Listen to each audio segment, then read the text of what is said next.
भले ही किसी के कान मेरी चीख नहीं सुन पा रहे हों, भले ही किसी के कान मेरी चीख नहीं सुन पा रहे हों, या फिर भले ही उनकी आंखें मेरी इस हरकत को नहीं देख पा रही हों, लेकिन जब आप पूछोगे मुझसे तो मैं एक ही जवाब दूंगा कि प्रकृति देख रही है, नेचर देख रहा है। जिस नेचर ने हमें सांस दी, जिस नेचर ने हमें खुशबू दी और जिस नेचर ने हमें एक संगीत दिया, तो उस नेचर को तो मैं सुना ही सकता हूँ ना। तो नमस्कार दोस्तों, मैं दिलीप कुमार आपका दिव्य ड्रीम यूट्यूब चैनल पर हार्दिक स्वागत करता हूँ।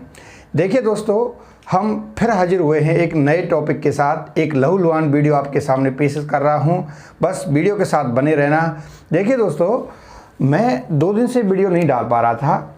मैं कुछ एनालिसिस कर रहा था। एनालिसिस चीज़ों का इस तरह कर रहा था कि मैंने देखा था कि यार पिछले प्रीवियस ईयर में पुलिस और पटवार में चीज़ें ज़्यादातर कहाँ से पूछी जा रही हैं, तो उन चीज़ों में थोड़ा सा समय लग गया मेरे दोस्तों। तो अब एग्ज़ाम हमारी जो है नवंबर में पुलिस का है, फिर जनवरी में पटवार का है, फिर रीट का भी होगा। तो उन सबको मद्देनज़र रखते हुए कुछ स्टूडेंट्स की भी कॉल आए थे, उनको भी ध्यान में रखते हुए मैंने उन टॉपिकों को चुना है जिन टॉपिकों से क्वेश्चन ज़्यादा पुटअप होते हैं।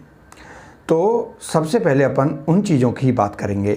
तो मेरे प्यारे दोस्तों, साइंस से रिलेटेड ही टॉपिक है, तो टॉपिक का नाम मैं बता देता हूँ। तो टॉपिक का नाम है मेरे प्यारे दोस्तों, बहुत ही शानदार नाम है, और वो है देखिए मानव रोग। मेरे दोस्तों, हम पढ़ेंगे मानव रोग के बारे में। मानव रोग हमारे प्रकृति में, हमारे शरीर में फैला हुआ है और हम बखूबी इस चीज़ से परिचित भी हैं। तो ऐसा ज़्यादा टिपिकल भी टॉपिक नहीं है और हम आसानी से इस चीज़ को समझ भी पाएंगे, ऐसी मैं उम्मीद करता हूँ, क्योंकि चीज़ें हमसे जुड़ी हुई हैं ना। और जब चीज़ें जुड़ी हुई होती हैं तो हम बड़े आसानी से उन चीज़ों को समझ जाते हैं। तो देखिए दोस्तों, पढ़ते हैं मानव रोग। तो दोस्तों देखिए, मैं आपसे कहूँ कि मानव रोग तो हम पढ़ रहे हैं, लेकिन जब रोग होगा तो व्यक्ति संक्रमित भी होगा, और जब संक्रमित होगा तो उस व्यक्ति को बोला जाता है रोगी। क्या बोला जाएगा? रोगी। अब ये रोगी हम किसको कहेंगे भला? अब इस चीज़ पे अगर बात आगे अटक गई है कि यार हमने किसी रोग से हम ग्रसित हो गए और हमको डॉक्टर रोगी कहने लग रहा है, समाज रोगी कहने लग रहा है, लेकिन हम समझ नहीं पाए कि यार रोगी हमको कहा क्यों जा रहा है। तो दोस्तों देखिए, रोगी को हम कहते हैं कि जो व्यक्ति है, रोगी हम उस व्यक्ति को कहेंगे जो व्यक्ति शारीरिक,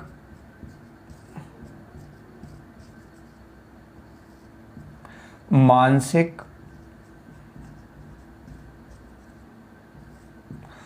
और सामाजिक रूप से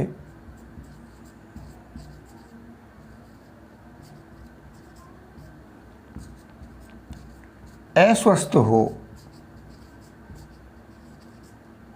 कैसा हो भाई? अस्वस्थ। कोई भी जो व्यक्ति है, वो जो व्यक्ति है वो शारीरिक रूप से भी, सामाजिक रूप से भी और मानसिक रूप से भी अगर व्यक्ति अस्वस्थ है, हम उस व्यक्ति को रोगी कहेंगे। तो रोगी ज़रूरी नहीं है कि हमारा हाथ टूट जाए, बुखार आ जाए, सारी चीज़ें ऐसी चलती रहती है, हम उसको ही रोगी कहें। हमारा समाज में भी कुछ चीज़ें होती हैं कि हम समाज में संयोजन पैदा नहीं कर पाते, समावेशन पैदा नहीं कर पाते। हम किसी भी चीज़ से, हम समाज में किसी भी चीज़ से दुखी रहते हैं, उसको भी अपन क्या बोलेंगे विज्ञान की भाषा में? रोगी। अब हम बात करते हैं कि ये रोग कितने प्रकार के होते हैं। तो देखिए, बात करते हैं अपन रोगों के प्रकार की। तो देखिए दोस्तों, रोग जो है वो 2 तरीके के होंगे। एक तो होते हैं रोग जन्मजात, और एक होंगे उपार्जित। ये क्या बला आ गई? रोग जो है वो 2 तरीके के होंगे, एक तो होगा जन्मजात और एक होगा क्या? उपार्जित। जन्मजात की अगर हम बात करें तो एक जो व्यक्ति है ना, वो व्यक्ति अगर जन्म से ही रोगों को लेके आ रहा है, जैसे पैदा हुआ और उसमें बहुत सारे रोग होने लग रहे हैं, तो इसका मतलब ये कि वो कुछ रोगों को जन्म से ही लेके आ गया है। या फिर माँ बाप से लेके आ गया है, तो उन रोगों को अपन क्या कहेंगे, जन्मजात रोग। या फिर अगर हम बात करें उपार्जित रोगों की, तो उपार्जित रोग जो होते हैं उनको हम वातावरण से ग्रहण करते हैं। वातावरण से ग्रहण करने का मतलब ये है कि जैसे अभी सर्दी आएगी और जैसे थोड़ी थोड़ी ठंड बढ़ेगी तो हमें जुकाम होने लग जाएगा। तो जैसे ये जुकाम हुआ तो ये किस श्रेणी में आएगा, उपार्जित रोगों की श्रेणी में। क्यों? क्योंकि हमने वातावरण को की इफेक्ट को हमने झेला और हमें जुकाम हो गया, तो उन चीज़ों को अपन क्या कहेंगे, उपार्जित रोग। अब बात करें कि भाई देखो, जन्मजात जो रोग हैं वो दो तरीके के होते हैं। एक तो होता है आनुवांशिक रोग और एक होता है अनानुवांशिक रोग।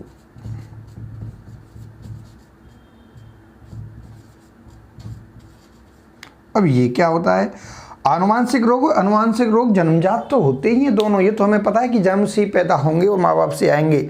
लेकिन अगर हम इसकी कैटेगरी में बांटे तो आनुवांशिक और अनुवांशिक रोगों में अंतर क्या है।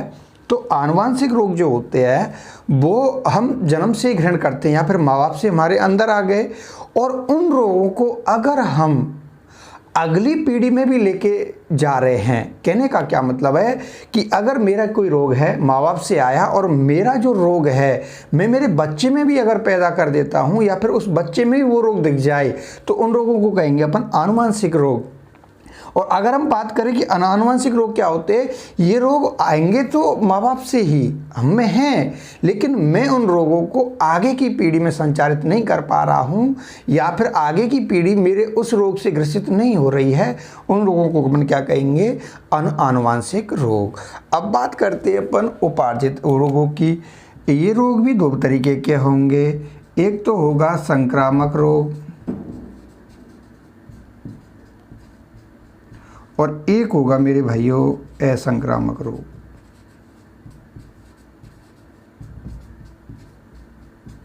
संक्रामक रोग जो होंगे वो देखिए विषाणु, जीवाणु यानी बैक्टीरिया, कवक, प्रोटोजोआ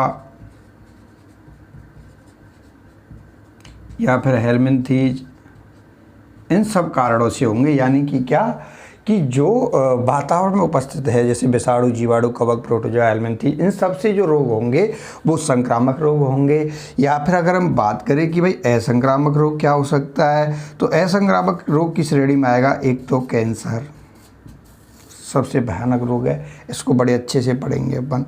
कैंसर के बाद कुछ पोषण के आधार पर भी रोग होते हैं, जो पोषण की कमी से जो रोग होंगे उनको भी अपन असंक्रामक रोग की श्रेणी में रखेंगे। तो इस तरीके से हमारी मानव रोग में हमने रोग की एक दैनिक जानकारी पढ़ी। तो हमने पढ़ा क्या कि रोग दो तरीके के होते हैं। दोनों तरीकों के रोगों की हम बात करें तो एक जन्मजात और एक उपार्जित था। जन्मजात को दो कैटेगरी में बांट रहे थे, एक आनुवांशिक और एक अनानुवांशिक में। आनुवांशिक जो रोग हैं वो हमारे में अंदर भी आ गए माँ बाप से, और हम अगली पीढ़ी में भी उन चीज़ों को संचारित कर रहे हैं, तो वो आनुवांशिक रोग की श्रेणी में आ गया है। और अगर हम बात करें कि अनुवांशिक रोग जो होते हैं वो माँ बाप से हमारे अंदर तो आ गए लेकिन हम अगली पीढ़ी में संचारित नहीं कर पा रहे हैं, तो वो अनानुवांशिक की श्रेणी में आएंगे। उपार्जित की बात करें तो एक संक्रामक होता है और एक असंक्रामक। संक्रामक जो रोग है वो वायरस जनित होंगे, जीवाणु जनित होंगे, कवक और प्रोटोजोआ जनित होंगे। और अगर हम बात करें असंक्रामक रोग की तो उसमें कैंसर आएगा और क्या आएगा, पोषण के आधार पर जो कमी होती है उन सारी चीज़ों से रोग उत्पन्न होते हैं, उन सब की बात करेंगे। तो इस तरीके से हमारी दैनिक जानकारी भी कंप्लीट होती है मेरे प्यारे दोस्तों। अब हम बढ़ते हैं एक एक रोग की तरफ। बहुत ही शानदार रोग पढ़ेंगे और एक ही अच्छे से इन चीज़ों को समझा दूंगा, एक कहानी के अकॉर्डिंग समझाने की कोशिश करूंगा। कतई बुरा नहीं लगेगा, मुझे पता है आर्ट्स वाले बच्चों के लिए या फिर साइंस वालों का भी बैकग्राउंड रहता है, फिर भी रोग का टॉपिक हमें थोड़ा सा रटना पड़ता है। लेकिन रटने की ज़रूरत नहीं है मेरे दोस्तों, रटना तो उसी को पड़ता है जिसको ज्ञान का बुलबुला फूटा नहीं हो। जिसका ज्ञान का बुलबुला फूट जाएगा इस वीडियो को देखते देखते, उसको रटना नहीं पड़ेगा। तो बने रहिए वीडियो के साथ। अगर चैनल को सब्सक्राइब नहीं किया है तो आप सब्सक्राइब करिए, लाइक करिए और कमेंट करिए। और अगर मेहनत आपको दिख रही होगी वीडियो के अंदर तो आप बेझिझक उस लाल बटन को बिल्कुल मसक देंगे, उसको बीमारी पैदा कर देंगे और वो हरा हो जाएगा, नीला हो जाएगा, काला हो जाएगा। तो दोस्तों बढ़ते अपन नेक्स्ट रोग की तरफ। अब हम बात करेंगे एक एक रोग की। तो सबसे पहले मैं रोग लेने जा रहा हूँ संक्रामक रोग। इम्पोर्टेंट हैं, इनसे क्वेश्चन काफ़ी पूछे गए हैं पुलिस में भी और पटवार में भी। इन दोनों भर्तियों को ध्यान में रखते हुए मैंने इन चीज़ों को देखा। तो देखिए दोस्तों, अपन सबसे पहला रोग ले रहे हैं संक्रामक रोगों में। और संक्रामक रोगों में भी अपन बात करेंगे जो रोग विषाणु से होंगे ना, जो रोग विषाणु से होंगे, विषाणु से होने वाले रोग,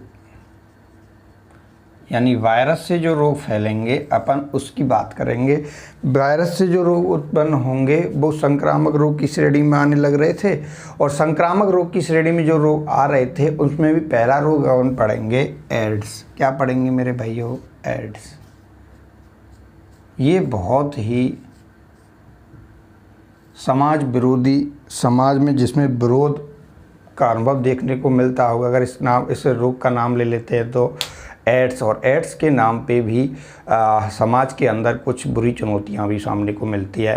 लेकिन हम सारी चीज़ों को अपन क्लियर करेंगे कि ऐसा कुछ भी नहीं है। रोग तो रोग ही होते हैं, इन सब को अपन जानेंगे। तो सबसे पहले अपन पढ़ रहे हैं एड्स के बारे में। तो देखिए दोस्तों, ये एड्स होता क्या है? इतनी बड़ी स्पेलिंग मैंने लिख दी है, AIDS। इन सब का मतलब भी तो होता होगा। अरे भाई, ये किसी ने बना दी, ये चीज़ें लिख दी तो इनका कोई मतलब तो रखा गया होगा, ऐसी थोड़ी ना रख दिया है। तो देखते हैं अपन इन चीज़ों का मतलब क्या है। तो देखिए, मैं अलग अलग करके बता रहा हूँ कि देखो A है और इसमें एक I है और एक D है और एक क्या है S। तो अगर हम बात करें A का मतलब क्या है, I का मतलब क्या है, D का मतलब क्या है और S का मतलब क्या है, इस तरीके से अपन बात करेंगे। तो A का मतलब अगर हम बात करें तो A का मतलब होता है एक्वायर्ड, I का मतलब होता है इम्यूनो, D का मतलब होता है डेफिशिएंसी,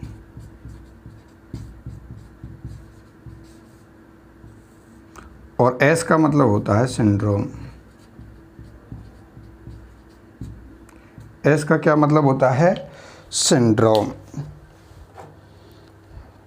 तो देखिए दोस्तों, A का मतलब एक्वायर्ड, I का मतलब इम्यूनो, D का मतलब डेफिशिएंसी और S का मतलब क्या है? सिंड्रोम। अब आप सोच रहे होंगे कि भाई सर, हमको आपने इंग्लिश तो बता दी, इंग्लिश से तो हम पहले ही परेशान रहते हैं, तो हमको पहले इसकी हिंदी तो बता दो कि हिंदी का मतलब क्या है। हिंदी भी तो कुछ रही होगी, चलो हिंदी में बता देते। एक्वायर्ड का मतलब होता है मेरे दोस्तों हमारी भाषा में उपार्जित, जिसको अपन ग्रहण कर रहे हैं। और इम्यूनो का मतलब होता है, आप सभी जानते हैं, प्रतिरक्षा तंत्र भी कह सकते हैं। डेफिशिएंसी का मतलब होता है कमजोरी। और सिंड्रोम का मतलब होता है रोगों का समूह।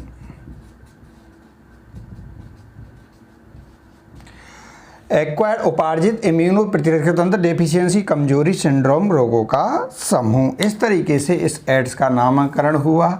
तो हम कह सकते हैं कि भाई एड्स का मतलब होता क्या है। तो इन चीज़ों को हमने जाना। अब बात करते हैं अपन नेक्स्ट, ये होता किस किस से है, क्या क्या परीक्षण इसके होते हैं, संक्रमण के इसके तरीके, लक्षण क्या क्या होते हैं, वो सारी चीज़ों पे अपन बात करेंगे। तो देखो, इसको जो वायरस फैलाएगा उसका नाम है मेरे दोस्तों, सबको पता है ना, बोलो HIV। HIV वायरस होता है। अगर उसके पूरे नाम की बात करें तो ह्यूमन इम्यूनो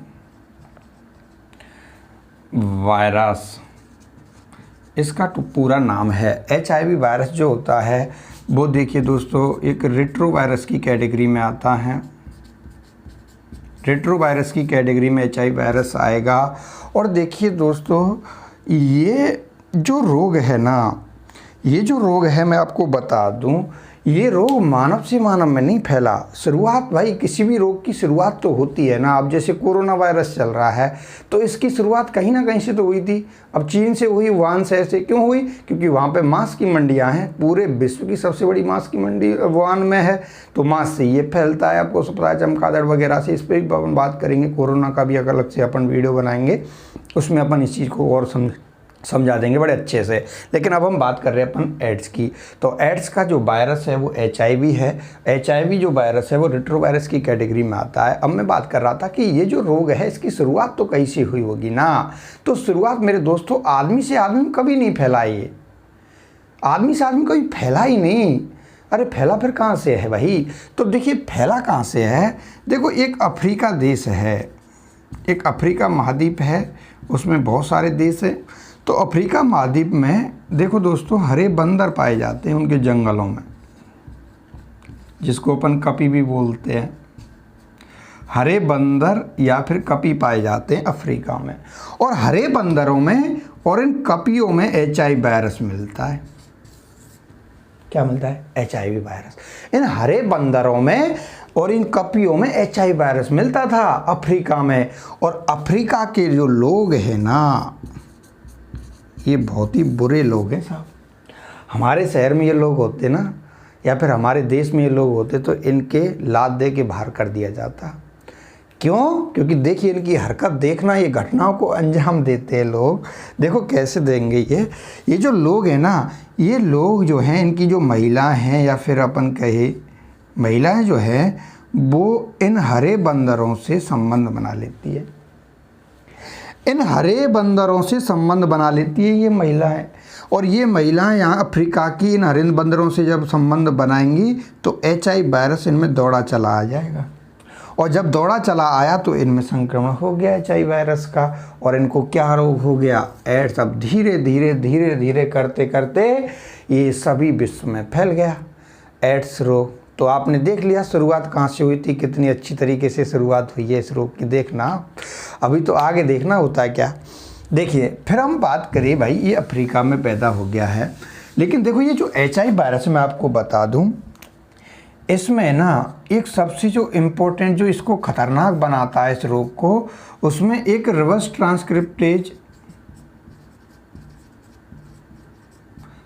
ट्रांसक्रिप्टेज एंजाइम पाया जाता है, जो इसको बहुत ही खतरनाक बनाता है। ये होता क्या है भाई? ये क्या करेगा? ये RNA को ना, ये RNA को DNA में बदलेगा। किस में बदलेगा? DNA में।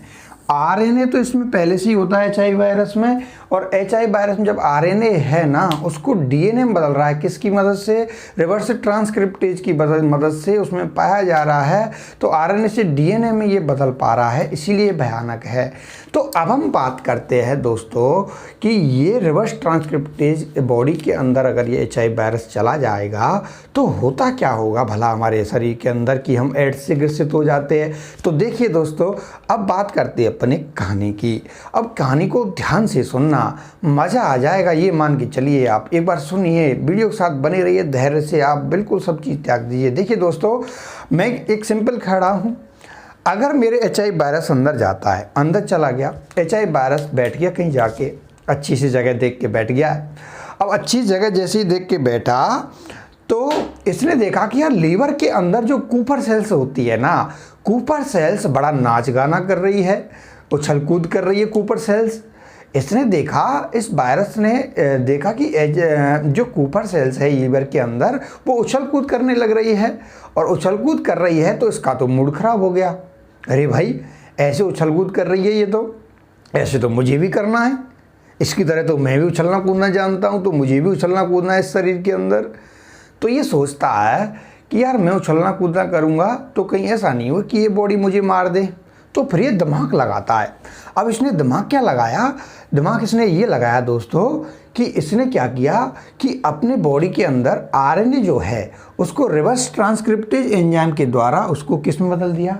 DNA में। और DNA में जैसे ही बदला, तो जैसे ही DNA बदला तो इसने सोचा कि कुछ लोग पैदा कर लेते हैं, कुछ बच्चे पैदा कर लेते हैं। तो इसने HIV वायरस ने कम से कम 10 लोगों को जन्म दे दिया। 10 लोगों को जैसे ही इसने जन्म दिया तो 10 लोगों में सबके सब में DNA था।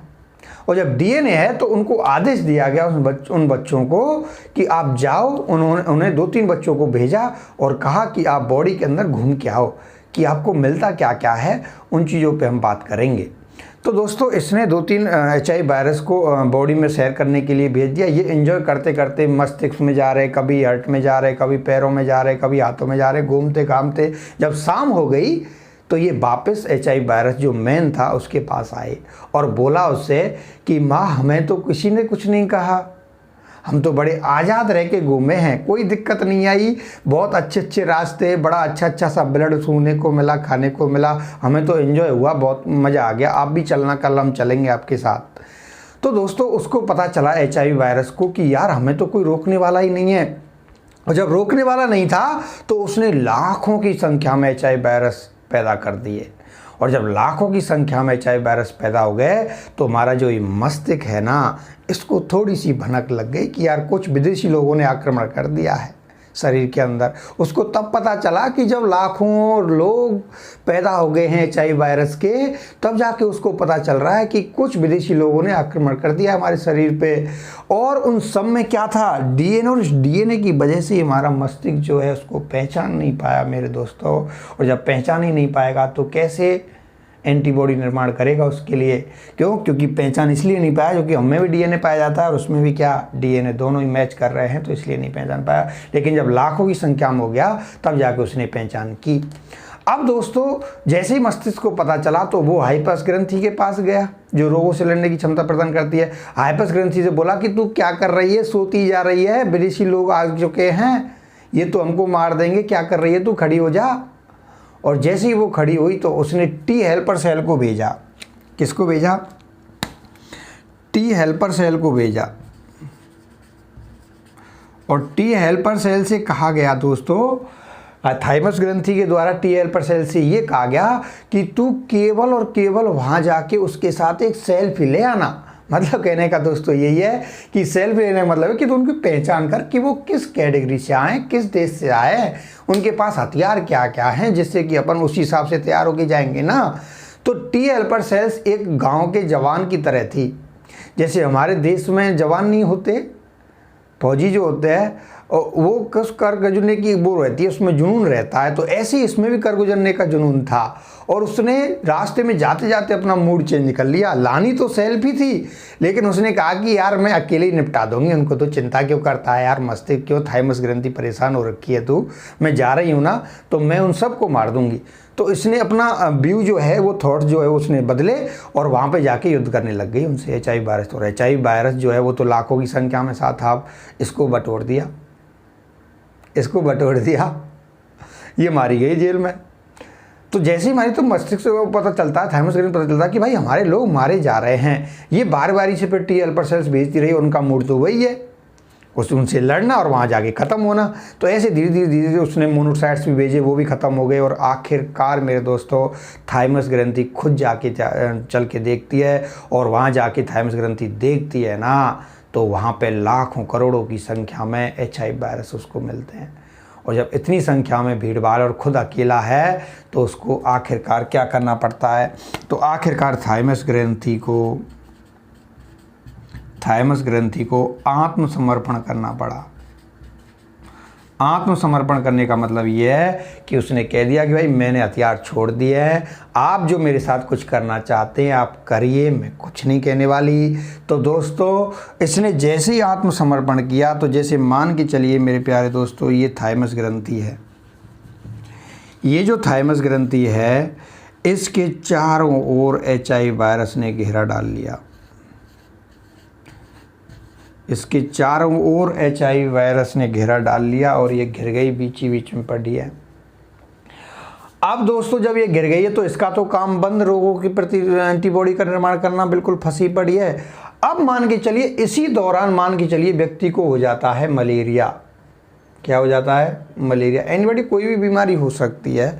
जैसे इसको मलेरिया हुआ इस व्यक्ति को इस दौरान, तो मलेरिया हुआ तो प्लाज्मोडियम के द्वारा होता है, और प्लाज्मोडियम द्वारा हुआ तो जैसे ही मस्तिष्क को पता चला कि भाई कुछ लोग मलेरिया भी आ गए हैं, मलेरिया का भी आक्रमण हुआ है, इन लोगों का, विदेशी लोगों का आक्रमण हुआ है, तो थाइमस ग्रंथि को जाके फिर इसको संदेशा भेजा जाता है कि भाई तू कर क्या रही है। तो फिर ये एक ही जवाब देती है कि भाई मैं तो चारों ओर से घिरी हुई हूँ, मैं कुछ नहीं कर सकती।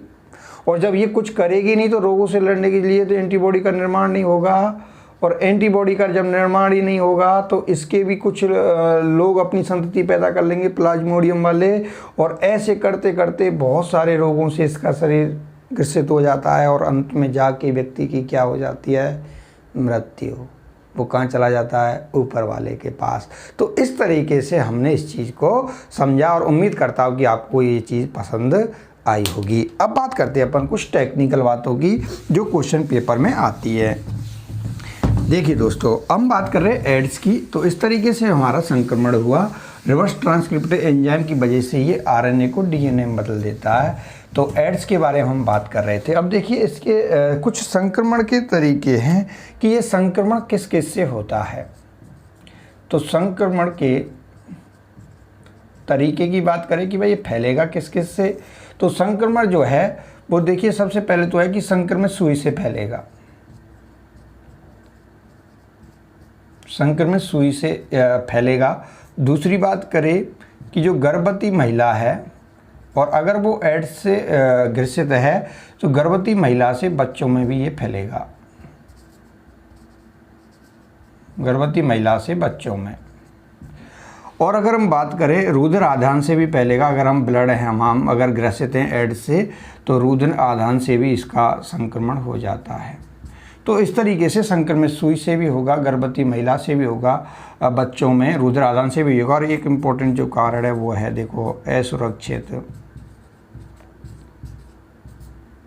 यौन संबंध से, असुरक्षित यौन संबंध से भी इसका संचारण होता है।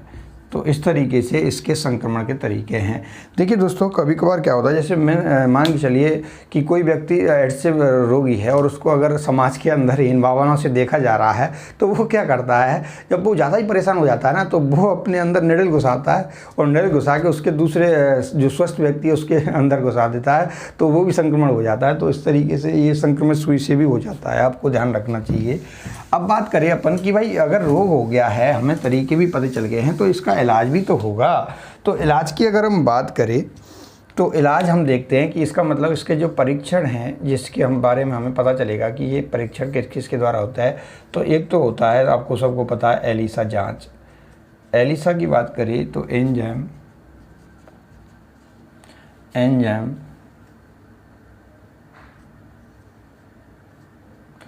एंजाइम लिंक इम्यूनो सार्वेट ऐसे। तो ये एलिसा जांच है, इसको अपन प्रारंभिक परीक्षण भी बोलते हैं। कैसा परीक्षण बोलेंगे अपन इसको, प्रारंभिक। कैसा परीक्षण बोलेंगे भाई, प्रारंभिक। अब हम बात करें दूसरे की, एक देखो तो दूसरा परीक्षण, पहला परीक्षण ये हो गया। दूसरे परीक्षण की अगर हम बात करें तो देखो एक होता है वेस्टर्न ब्लॉटिंग। वेस्टर्न ब्लॉटिंग, इसको अपन एड्स का निश्चयात्मक परीक्षण बोलते हैं।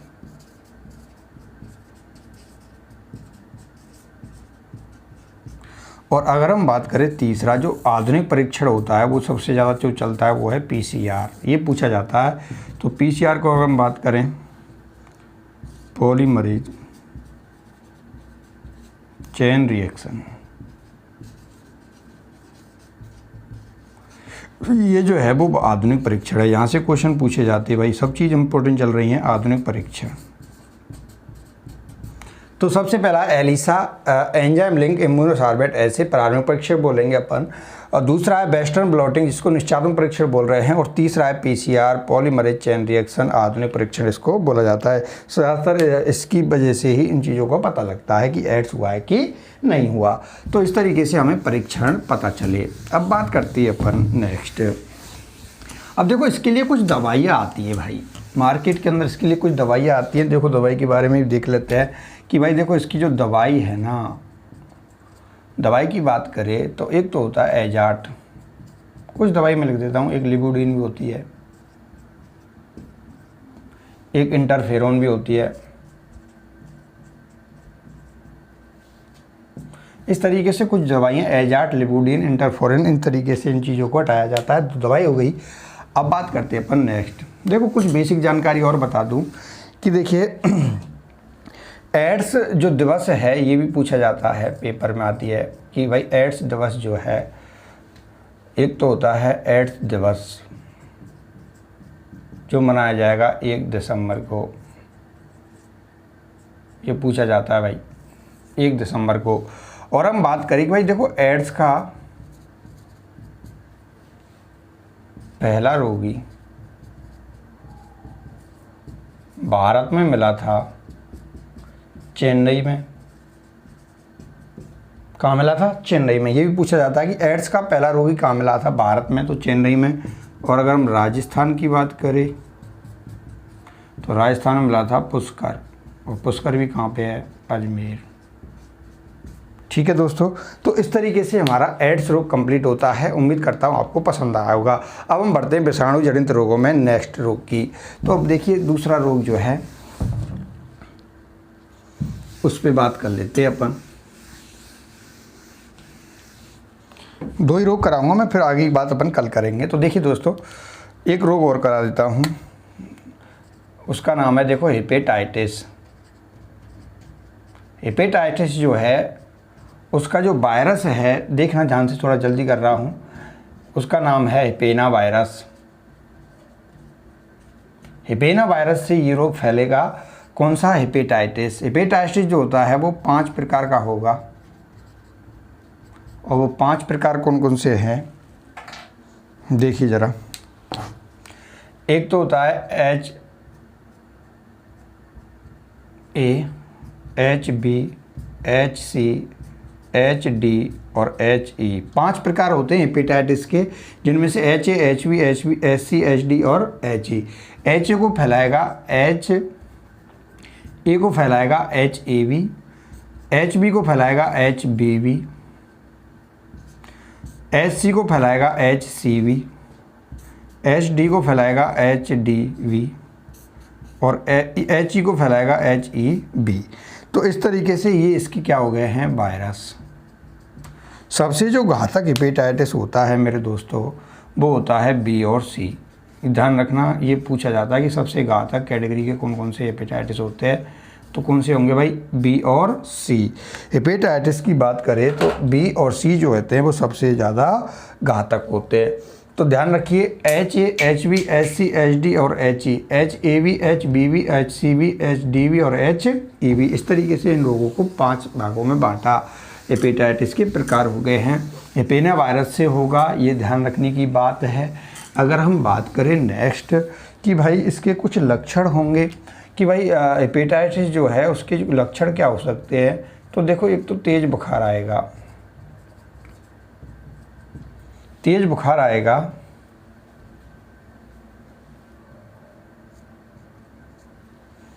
और देखिए दोस्तों प्रतिरक्षा जो तंत्र है वो कमज़ोर होगा। प्रतिरक्षा तंत्र जो है वो कमज़ोर हो जाएगा। और सबसे जो बात है वो है कि भार में कमी आएगी। भार में क्या आएगी? कमी। लक्षण क्या है? तेज बुखार आएगा, भार में हमेशा धीरे धीरे कमी होती चली जाएगी, वजन जो है वो कम होता चला जाएगा, और प्रतिरक्षा तंत्र जो है वो कैसा हो जाएगा? कमज़ोर। अगर हम बात करें कि भाई इसके जो संक्रमण के तरीके हैं या फिर संक्रमण कैसे कैसे हो सकता है, तो उस पर बात करें तो देखो संक्रमण केवल एड्स की तरह ही हैं इसके भी। तो देखो एक तो होगा रुधिर आदान से, एक होगा गर्भवती महिला से,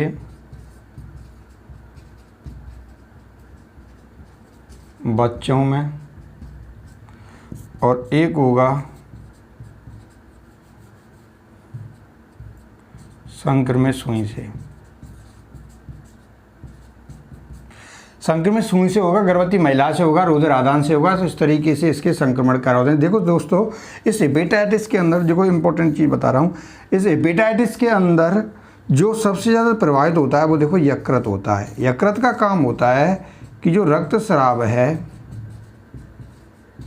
रक्तस्राव को रोकना। लेकिन जब ये रोग हो जाता है ना, तो यकृत क्या है? रक्तस्राव करने वाले एंजाइम जो होते हैं उनका स्राव नहीं करेगा। ध्यान समझना, ये थोड़ी इंपॉर्टेंट बात है इसमें। हेपेटाइटिस के अंदर जो सबसे ज़्यादा प्रभावित जो अंग है वो होता है लीवर। देखो ये यकृत, और यकृत में जो यकृत काम क्या होता है, रक्तस्राव को रोकना, और रक्तस्राव को रोकने के लिए जो एंजाइम होते हैं ना उनका स्राव बंद कर देता है। कब? जब हेपेटाइटिस हो जाता है, यानी कि हेपेना वायरस का आक्रमण जब हो जाता है। तो ये होता क्या है कि फिर जब इस रोग से आदमी ग्रसित हो जाता है तो आंतरिक अंगों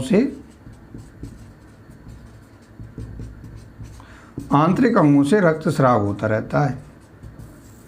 ठीक है दोस्तों, आंतरिक अंगों से रक्तस्राव होता रहता है। तो इस तरीके से मेरे प्यारे दोस्तों हमारा मानव रोग का चैप्टर स्टार्ट हुआ, और धीरे धीरे करते हुए हमने एड्स और हेपेटाइटिस के बारे में पढ़ा। अब धीरे धीरे हम 2-3 पार्ट और बनाने वाले हैं, जिसके अंतर्गत सारे जो रोग हैं, विषाणु से भी, बैक्टीरिया से भी, और कवक से भी, प्रोटोजोआ से भी, हेलमिंथ्रिच से भी, और पोषण के आधार पे भी, और कैंसर को भी हमको अलग से पढ़ना है। तो इस तरीके से हमको ये चीज़ें पढ़नी है। कुछ सिंड्रोम्स रोग भी होते हैं जो रोगों के समूह के हिसाब से हम बात करेंगे, उनको भी हमको पढ़ना है। तो इस तरीके से हमको सारी चीज़ें क्लियर करनी है। तो दोस्तों बने रहिए, मुझे इजाज़त दीजिए। आज का वीडियो मैं यहीं समाप्त कर रहा हूँ, बाकी का मिलते हैं आने वाले वीडियो में। तो दोस्तों नमस्कार, खुश रहिए, आबाद रहिए, और बस पढ़ते रहिए माँ बाप की आँखों की तरफ देखते देखते। दोस्तों उम्मीद करता हूँ कि आपको ये वीडियो पसंद आई होगी, और पसंद आए तो चैनल को लाइक करिए, सब्सक्राइब करिए। तो विदा लेता हूँ दोस्तों, आप माँ बाप की आंखों में देखते रहेंगे, मुझे उम्मीद है, और मेहनत में कोई कमी नहीं छोड़ेंगे, चाहे 12 बज जाए, चाहे 1, चाहे 2। बस इसी आशा के साथ मैं मेरी वाणी को विराम देता हूँ। Thank you so much. जय हिंद, जय भारत।